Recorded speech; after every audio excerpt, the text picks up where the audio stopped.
सारी दुनिया की ठोकर खा लो, सारी दुनिया के हाथ जोड़ लो, सारी दुनिया से निवेदन कर लो और उसके बाद भी तुम्हारी दुख की घड़ी समाप्त नहीं हो, तब प्रयास करना। तुम्हारे घर में कोई गमला हो, कोई पौधा लगा हो, जो भी पौधा लगा हो, हम ये नहीं कहेंगे कि वो गुलाब का है कि गेंदा का है कि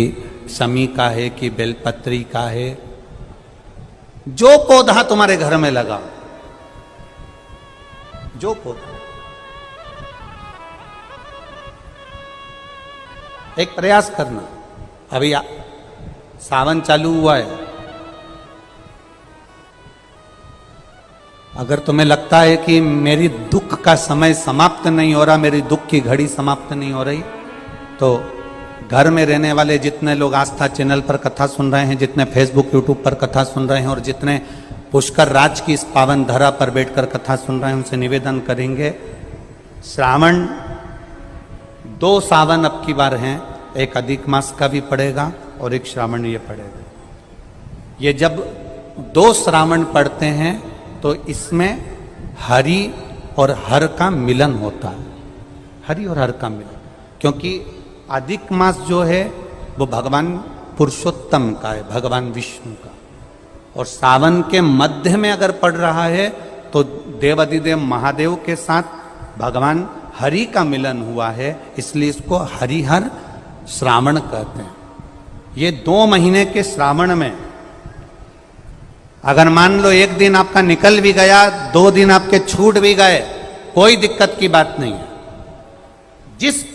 जो पेड़ तुम्हारे यहां लगा हो, जो पौधा तुम्हारे यहां लगा हो, जो वृक्ष तुम्हारे यहां लगा हो, जो क्यारा तुम्हारे यहां हो, कुंडी तुम्हारे यहां हो, उसी की मिट्टी को, उसी के पेड़ के नीचे, उसी पौधे के नीचे, उस मिट्टी को थोड़ा सा हाथ से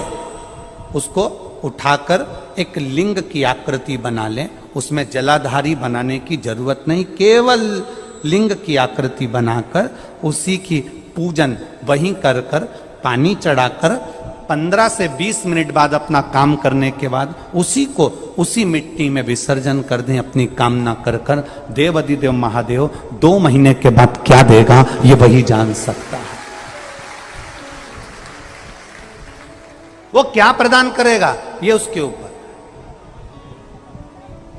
देख लिया हमने, बहुत बहुत प्रयास कर कर देख लिया, सारी दुनिया का हमने प्रयोग कर कर देख लिया। इनसे भी पूछा, उन्होंने कहा बाथरूम इधर बना दो, वास्तु शास्त्री ने कहा ये बना दो, ज्योतिष आचार्य ने कहा ये बना दो, उन्होंने कहा ये बना दो, उन्होंने कहा वो बना दो। हमने दुनिया का काम कर कर देख लिया, हाथों की अंगूठियां बदल कर देख ली, नग आभूषण बदल कर देख लिए, सोने की दिशा बदल कर देख ली, सीढ़ियों की दिशा बदल कर देख ली। अब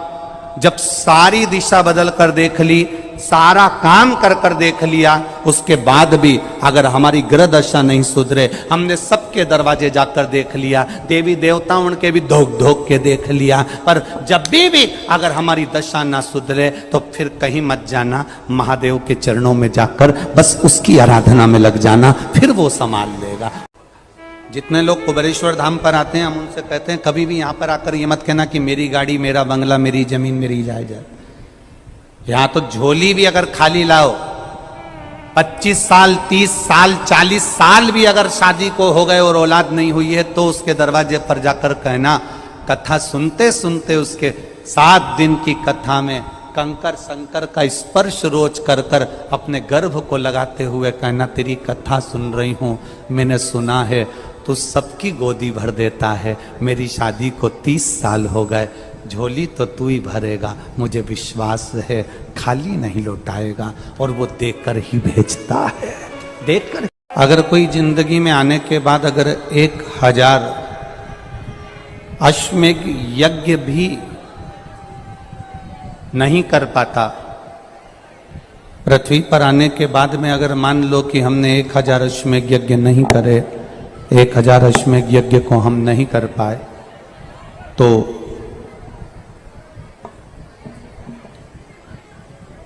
पद्म पुराण कहती है कि प्रयास करना, एक बार पुष्कर राज की भूमि पर आकर ब्रह्मा जी का दर्शन कर कर ब्रह्म सरोवर सुंदर सरोवर में स्नान कर कर भगवान की अविरल भक्ति को धारण करने का प्रयास करना। 1000